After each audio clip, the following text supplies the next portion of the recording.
예, 검찰이 공소시효 이틀을 남기고 이재명 경기지사를 직권남용과 허위사실 공표 등의 혐의로 재판에 넘겼습니다. 부인 김유경 씨에 대해서는 증거 불충분으로 불기소 처분을 내렸습니다. 한편 윤장현 전 광주시장은 오늘 새벽 2차 검찰 조사를 마치고 나오면서 검찰 조사 과정이 불공정하다며 검찰 조서 날인을 거부했다고 밝혔습니다. 관련 내용 최진봉 성공회대 교수 윤나리 변호사와 짚어보겠습니다. 예, 두 분 안녕하십니까? 안녕하세요. 어서 오십시오. 예, 먼저 이재명 경기지사 어제 검찰 기소 내용부터 좀 살펴보도록 하겠습니다. 최 교수님, 예. 이 지사가 갖고 있는 혐의 중에 예. 일부 한 세 가지 정도 되죠. 이 관련 그렇죠. 기소가 됐고, 예. 부인 김혜경 씨에 관련된 혐의 이번 불기소 처분을 내렸습니다. 그렇습니다. 어떻게 보셨어요? 검찰의 결과에 대해서? 아마 이제 이재명 지사도 그 검찰 발표 나고 나서 본인이 또 인터뷰를 했잖아요. 인터뷰 내용 보면 어쨌든 세 가지 문제, 가장 사실은 치명적일 수 있고 도덕적으로 논란이 될 수 있는 문제가 김혜경 씨 문제고, 그러니까 트위터의 계정의 주인이 누구냐 하는 문제, 그다음에 두 번째는 김무선 씨 관련된 문제, 이런 문제들은 어쨌든, 그리고 또 뭐 조폭 관련설 이런 부분들은 불기소 처분을 하기로 했잖아요. 그 부분이 뭐 본인이 예상했던 일이다. 그리고 그 부분에서 혐의를 벗게 된 것은 참 잘된 일이라고 얘기한 걸 보면 아마 정치 인생을 살면서 나머지 이제 세 가지 문제는 사실 법률적으로 다투보겠다 그랬어요. 예컨대 지금 친형 강제 입원 문제, 직권남용, 그다음에 이게 허위사실 유포까지도 지금 문제가 되고 있고요. 두 번째 본인의 검사 사칭 문제, 그리고 마지막 대장동 개발에서 이익금을 받은 것처럼 이미 받은 것처럼 공표했던 문제, 이 세 가지 문제가 허위사실 유포가 이제 선거법에 관련된 문제인데 이건 법률적으로 다투보겠다. 다만 이 세 가지는 불기소된 것은 참 다행이다 이런 얘기를 했어요.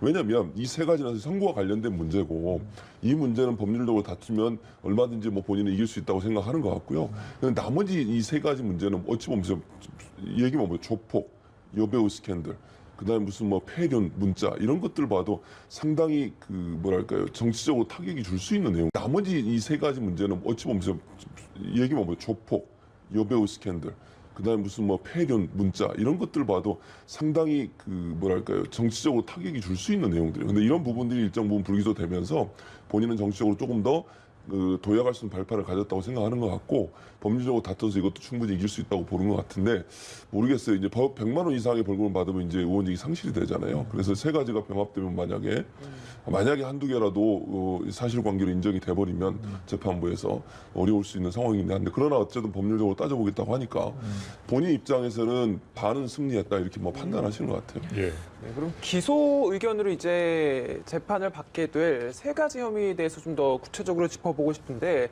일단은 가장 중요한 혐의, 쟁점 이런 것들은 어떤 거겠습니까? 아무래도 지금 친형님을 강제 입원시키려고 했던 게 직권남용 혐의로 지금 현재 고발돼 있는 상태입니다. 예. 그래서 이제 그거에 대해서 기소를 하겠다는 것이고요. 그리고 검사 허위 사칭, 그리고 대장동 개발금 이익 부풀린 그 사건, 그것들은 사실은 큰 쟁점은 아니라고 볼 수 있고요. 친형 강제 입원은 아주 큰 쟁점이라고 볼 수 있습니다. 그것은 이제 직권을, 왜냐하면 그 공무상 수행에 있어서 그 믿을 수 없는 행위를 했다고 볼 수 있기 때문에요. 이거에 대해서는 많은 문제가 될 것 같습니다. 이게 감금죄랑도 연결이 되는 겁니까? 사실 이거는 감금죄라기보다 직권남용죄인데 감금죄라는 것은 감금하는 행위를 처벌하는 거기 때문에 감금의 실행에 착수가 들어가야 됩니다. 그런데 그때 보면 신문 기사를 보면요, 보건소장이 앞에 대기하고 있다가 경찰관이 감금죄가 될 수 있다라는 얘기를 듣고 아예 시작도 하지 않고 돌아갔거든요. 그래서 감금죄는 성립하지 않고요. 다만 그 보건소장에게 그런 지시를 내리고 그다음에 다른 의사들에게 이제 진단서를 발급받게 하고 이런 것들이 시장으로서의 직권을 남용했다는 지금 혐의를 받고 있는 것입니다. 예. 그 해경군 김씨 사건 불기소 이제 처분을 내렸는데 경찰이 이례적으로 입장문을 발표했습니다. 조금 불만스럽다. 검찰과 같이 협조를 해서 어떻게 보면 이제 검찰 쪽에서는 지휘를 내려서 같이 수사를 했다 이런 이야기를 하죠. 검찰 측 입장에서는. 그런데 이렇게 검찰이 경찰과 다른 판단을 했다. 좀 불만이다 이런 내용입니다. 왜 이런 입장을 밝혔을까요? 아무래도 그 검찰 쪽에서는 그 검사랑 경찰은 좀 입장이 다릅니다. 이제 경찰은 수사를 하는, 원래 원칙적으로 수사를 하는 집단이고요. 검사의 원래 원칙적인 역할은 기소와 기소 유지입니다. 그래서 이제 검찰 같은 경우 검찰에서는 더 이제 증거 능력이라든지 이제 소송 기술적인 문제에 대해서 더 이제 집중할 수밖에 없는데요. 지금 네. 해경군 김 씨에 대해서 이제 그 사건에 대해서 김혜경 씨를 불기소한 처분 중에 가장 큰 사유 중에 하나가 직접 증거가 없는 상황입니다. 왜냐하면 트위터 계정도 확인을 못했고 그다음에 김혜경 씨 핸드폰도 지금 발견하지 못한 상태이기 때문에 직접 증거가 없고요. 정황 증거밖에 없는 상태에서 그 정황 증거들도 보면 증거 능력이 문제되는 것들이 많다고 이제 검찰은 생각을 하고 있습니다. 왜냐하면 그 증거는 형사 사건에서 증거는 아무거나 될 수 있는 게 아니고 법의 아주 엄격한 절차에 의해서 증거 능력이 부여되는 것이거든요. 그렇기 때문에 트위터 계정이 지금 없는 상태에서 탈퇴를 한 상태에서 그 사람이 트위터 계정을 활동했다는 사진 같은 것들도 다 인터넷에서 그냥 떠돌아다니던 사진이기 때문에 그런 것들을 바로 법원에서 증거 능력을 부여받기가 힘들다고 판단한 것 같습니다. 결론적으로는 지난번 압수수색 때 휴대폰을 찾기 위해서 조사를 했는데 휴대폰을 찾지 못했잖아요. 그렇죠. 이게 결정적이었을까요? 김혜경 씨 사건 같은 경우는 지금 말씀하신 휴대전화가 없으니까 직접적 증거가 없잖아요. 또 하나는 이게 김혜경 씨가 그걸 이제 재판부가 아니 검찰에서 어떻게 판단을 했냐면 이게 혼자 쓴 게 아니다. 이게 이메일 계정도 하나를 만들어 놓고 선거 때 같이 썼고 또 글을 올린 것도 해경군 김 씨라고 하는 그 정의를 위하라는 아이디에 글을 올린 것도 혼자가 아닐 수 있다. 예. 이게 김혜경 씨 혼자서 했다는 아무런 증거, 직접적인 증거가 없기 때문에 처벌이 어렵다는 거죠. 공소 유지가 어렵다고 본 거예요. 만약에 이 기소를 해도 실제적으로 재판부에 가서 질 확률이 높다 이렇게 판단하는 걸 보여지기 때문에 예. 지금 말씀하신 것처럼 결정적으로 어떤 증거를 잡지 못했고 또 트위터 본사에서도 로그 기록이나 이런 부분을 보내주지 않고 있잖아요. 그러다 보니까 이건 정황 증거로 밖에 볼 수 없는데 정황 증거라고 하는 게 이메일 아이디 그리고 계정이 어디서 삭제가 됐는지 예컨대 이재명 지사의 집에서 다음 아이디가 삭제가 됐다 이런 얘기도 하잖아요. 근데 예. 그 다음 아이디라는 것도 사실은 본래 김혜경 씨라고 하는 것이 명확하게 드러날 수 있는 직접 증거가 없는 상황이에요. 그러다 보니까 검찰 입장에서는 기소를 해도 이길 확률이 낮다고 판단한 것 같고 또 직접적으로 김혜경 씨가 그 아이디를 활용하고 혼자서 글을 썼다고 하는 직접 증거가 없기 때문에 결국은 검찰 입장에서 기소하기가 좀 어렵지 않았겠나. 그래서 아마 기소를 안 한 것으로 보여집니다. 마지막 사용했던 위치가 이재명 지사 집으로 나왔던 부분, 그 부분은 강력한 증거가 안 된 겁니까? 여러 가지 정황 증거 중에 하나지만 반대적인 정황 증거도 무시할 수 없는 게 많다고 판단한 것 같습니다.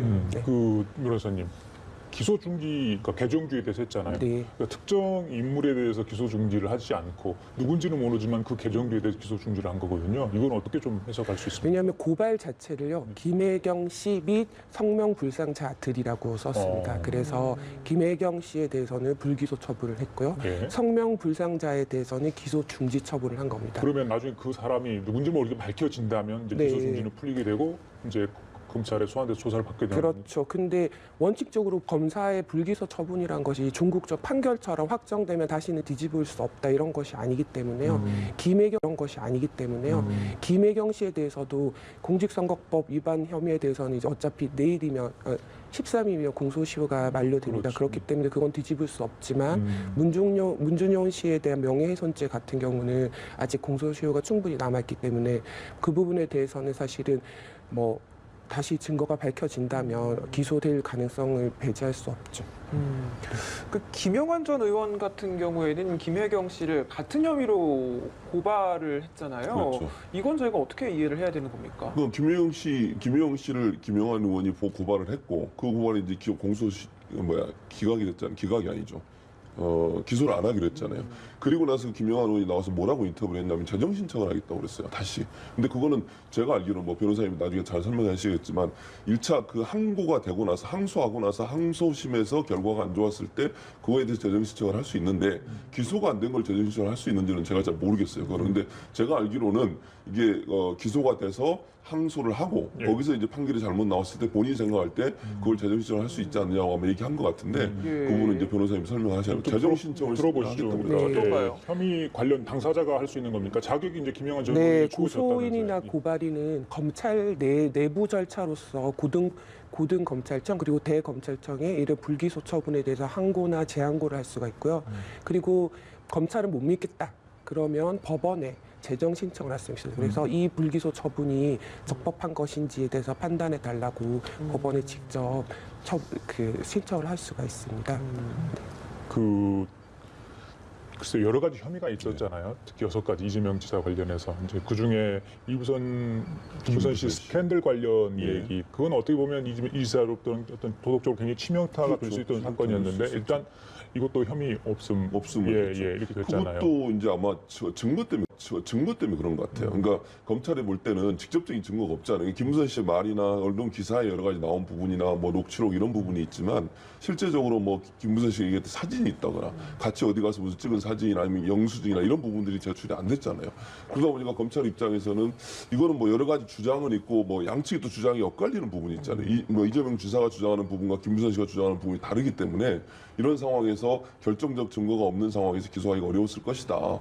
그래서 아마 많은 법조인도 그렇게 예측을 하더라고요. 이런 부분이 뭐 증거가 있어서 명확하게 뭐 인천 앞바다에 가서 뭐 찍은 사진이라든지 아니면 어디서 뭐 음식을 먹고 영수증 계산한 영수증이나 이런 부분도 있었다고 하면 아마 이제 기소가 됐을 가능성이 있는데 김부선 씨 측에서 그런 증거들을 제시를 못한 것 같아요. 그러다 보니까 불기소 처분이 됐고 이재명 기사 입장에서는 이제 홀가분해 줄 수 있죠. 물론 이거 기소를 안 했다고 해서 죄가 있냐 없냐 우리가 그건 판단할 수 없어요. 뭐 신만 아시겠죠. 그러나 어쨌든 이런 이제 기소가 안 됐으니까 이 문제로 더 이상 본인이 괴롭힘을 당할 부분은 일정 부분 제거된 거 아니겠습니까? 그런 측면에서 본다면 이재명 기사 입장에서는 이 부분도 본인 입장에서 상당히 긍정적으로 평가할 수 있는 부분이라고 볼 수 있겠습니다. 사실 뭐 김부선 씨가 포토라인에 서서는 증거 차고 그렇게 넘친다라는 얘기했었죠. 이야기를 했었는데 한 장도 지금 나오지 않았던 상황이기 때문에 오히려 이 부분에 있어서는 이재명 지사에게는 더 긍정적으로 작용한 결과가 되지 않았나라는 또 그렇죠. 생각이 들기도 합니다. 그럴 수밖에 없고 또 이재명 기자 입장에서는 어쨌든 이 문제가 하루 이틀 문제가 아니잖아요. 이번 선거 전부터도 이 문제는 계속 돼 왔었어요. 그러니까 어쨌든 이번에 일단락이 된다고 이재명 기사는 이제 생각했을 것이고 앞으로도 이 문제 나오면 그때 그렇게 검찰 조사했는데 아무것도 나오지 않았지 않느냐 이렇게 방어막을 칠 수 있는 상황이 아니겠어요. 그러면 이재명 기사 입장에는 유리한 입장이 같다고 볼 수 있겠죠. 더 이상 본인을 괴롭히는 김부선 씨 관련해서 그럼 윤리적 도덕적으로 사실은 본인의 대선 행보가 만약에 대선을 또 도전한다고 하면 이런 문제는 상당히 민감하게 작용할 수 있거든요. 근데 이런 부분이 일정 부분 불기소 처분이 되면서 본인한테 훨씬 더 정치적 상황은 긍정적으로 바뀌었다 이렇게 볼 수 있겠죠. 이제 재판 넘어가게 됐잖아요. 네. 글쎄요 어느 정도 지리한 법정 공방이 이어질지 모르겠습니다만 재판 과정에서 무엇이 쟁점이 될 것 같으며 만약에 어떤 그 1심의 선고를 받게 되면 이재명 지사의 어떤 선거법 문제로 지사직을 잃게 되는지 그 부분에 대한 설명이 좀 필요할 것 같습니다. 네, 사실 재판이 굉장히 험난할 것 같습니다. 이재명 지사 측에서는요, 무죄 여부를 유무죄를 다툴 뿐만 아니고 서로 유죄를 받는다 하더라도 양형에 대해서도 굉장히 심각하게 다툴 것 같습니다. 왜냐하면 말씀하셨듯이 양형에 따라서 지사직을 상실하고 그리고 앞으로 정치 인생이 걸려 있기 때문에요.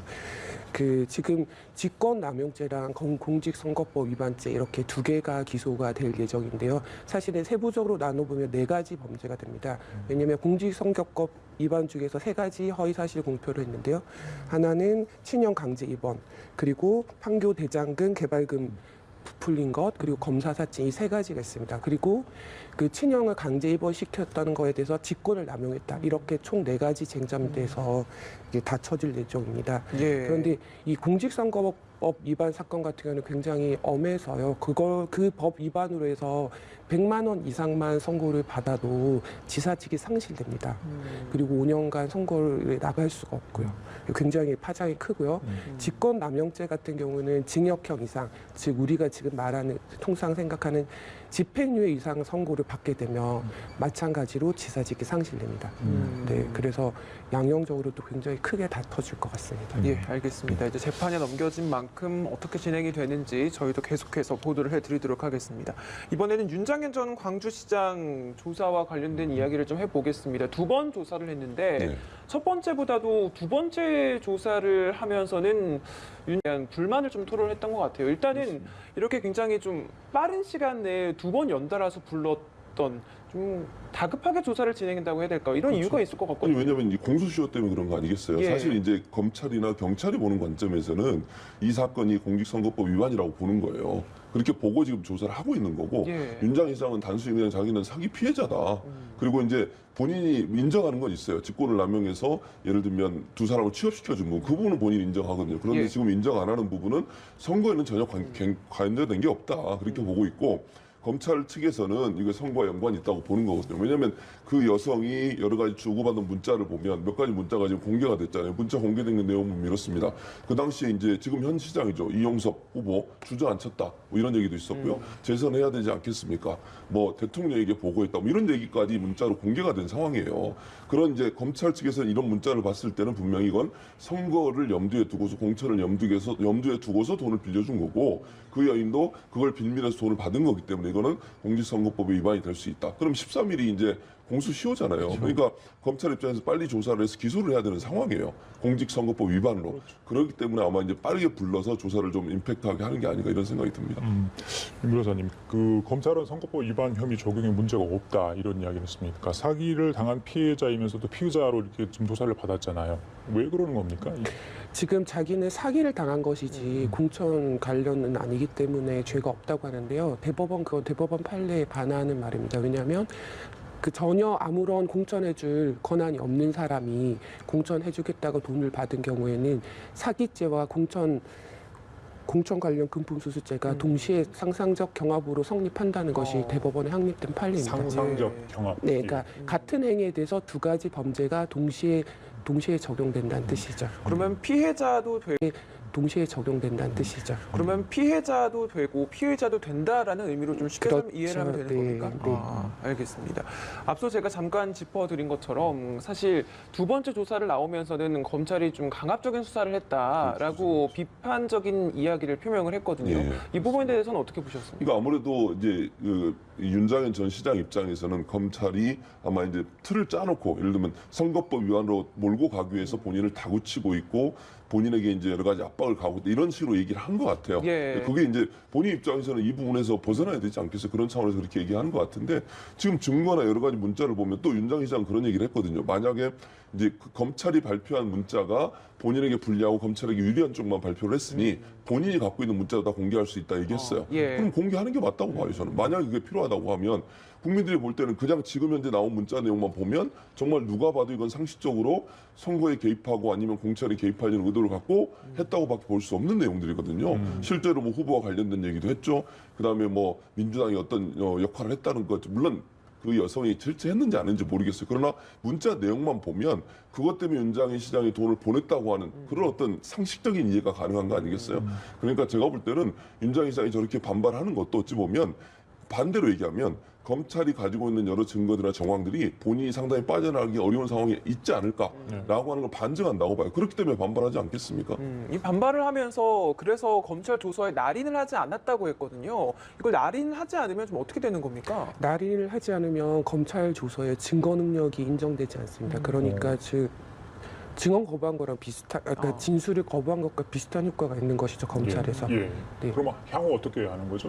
저기 윤장현 전 시장 쪽에서는 의견서를 뭐 제출하겠다는데 네. 끝까지 이제 날인을 받도록 검찰 측에서 조치를 하는 겁니까? 뭐 강제로 날인을 시킬 수 있는 방법은 그건 없죠. 없으니까. 예. 네. 그러면 어떻게 해요? 지금 검찰이 이제 그 조서가 없는 상태로 지금 기초적인 다른 증거들을 보고 그래도 증거가 충분하다고 생각한다면 기소를 하겠죠. 1차 조사 결과 거기는 날인을 했었으니까 그것만 가지고 제출을 할 수 있는 건가요? 그럼? 그럼 1차 조사는 날인을 했으니까 날인한 것만 가지고 제출을 하겠죠. 네. 알겠습니다. 마지막으로 하나 더 다른 이슈 좀 짚어보도록 하겠습니다. 얼마 전에 윤창호법 국회에 통과를 했습니다. 그런데 최근에 저희들 계속해서 음주 관련 사고 소식 전해 듣고 있습니다. 최근에 뭐 만취 예. 의사가 대리기사 폭행하고 또 그러니까 단속을 받았는데 또 다시 운전하다 적발되는 그런 사고도 있었고 오늘 새벽에 같은 경우는 0.313% 예. 정말 만취 상태에 운전하다 비탈길에 차량이 예. 전도되는 그런 사고도 그렇죠. 있었고요. 예. 왜 이렇게 끊이지 않습니까? 연말입니다만은. 그러니까 연말이니까 더 그런 것 같아요. 예. 술 먹고 그냥 운전을 또 하는 건데 모르겠어요. 저는 윤창호법이 통과되는 과정에 있어서 사실은 여러 가지 뭐 물론 진전된 통과이기도 하지만 반대로 제대로 되지 않았다고 하는 비난 여론도 많이 있었거든요. 예. 그러니까 사형에 준하는 사형이라고 제가 잘못 말씀드렸는데 어쨌든 치사라고 하는 부분이 좀 엄격하게 처벌될 수 있도록 해야 되는데 그런 부분들을 제대로 반영하지 못했다고 하는 게 한 발 후퇴했다고 하는 게 지금 논란이 되는 부분이거든요. 예. 그래서 좀 더 강하게 처벌해야 되고 또는 또 하나는 저는 이렇게 생각해요. 경찰이 이거 지금도 그렇게 하고 있지만 3지나 5지라고 3번 정도 걸리면 이제 뭐 구속을 하거나 이렇게 하는 걸로 돼 있거든요. 근데 좀 더 빨리 해야 된다고 저는 생각해요. 한 번이라도 정말 이런 나쁜 행동을 했을 경우에는 구속을 원칙으로 하든 물론 이번에도 구속을 안 했거든요, 사실은. 그러니까 그러면서 했던 얘기가 뭐 이런 얘기예요. 도주 우려가 없고 또 무단횡단했던 사람의 실수도 일정 부분 인정되고 이렇기 때문에 구속을 안 했다고 얘기하지만 이게 지금까지 통상적으로 해왔던 방식이라고 하면 이제는 음주운전에서 좀 더 엄격하게 처벌할 수 있는 어떤 제도적 장치를 만들어야 된다. 그런 뭐 구속이라고 하는 것은 물론 판사의 판단을 받아야 되고 어려울 수 있겠지만 일정 부분 좀 더 강한 처벌을 통해서 국민들이나 아니면 일반인들이 볼 때 내가 음주를 했을 때는 정말 되돌릴 수 없는 상황까지 갈 수 있겠구나 하는 그런 어떤 내가 음주를 했을 때는 정말 되돌릴 수 없는 상황까지 갈 수 있겠구나 하는 그런 어떤 인식을 심어줄 수 있게 해야 된다. 캠페인도 함께 해야 되겠지만 캠페인만으로는 저는 불가능하다고 보거든요. 캠페인도 하면서 엄격한 처벌을 할 수 있도록 하는 제도적 장치를 마련하는 것이 필요하다. 이런 생각이 듭니다. 평론가께서 보시기에는 이렇게 좀 조금 더 지금 새롭게 발의된 윤창호법, 통과된 윤창호법보다도 더 강한 법안이 좀 필요할 것 같다라고 이야기를 하시는데 법조인으로서 보시기에는 실제로 이런 음주운전과 관련된 처벌이 좀 더 강해져야 된다라고 보시는지 좀 궁금합니다.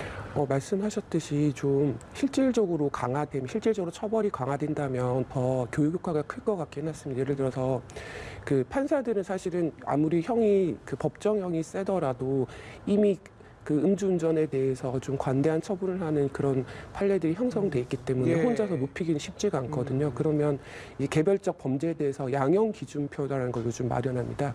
그런 과정에서 양형 기준상 실형을 반드시 특별한 사정이 없는 한 사람이 사망하였을 경우에는 원칙적으로 실형을 선고한다. 하지만 피해자의 과실이 극도로 큰 경우, 예를 들어서 뭐 이쪽에서는 음주운전도 하지 않고 아무것도 하지 않았는데 뭐 이렇게 무단횡단에다 이런 경우에만 뭐 이렇게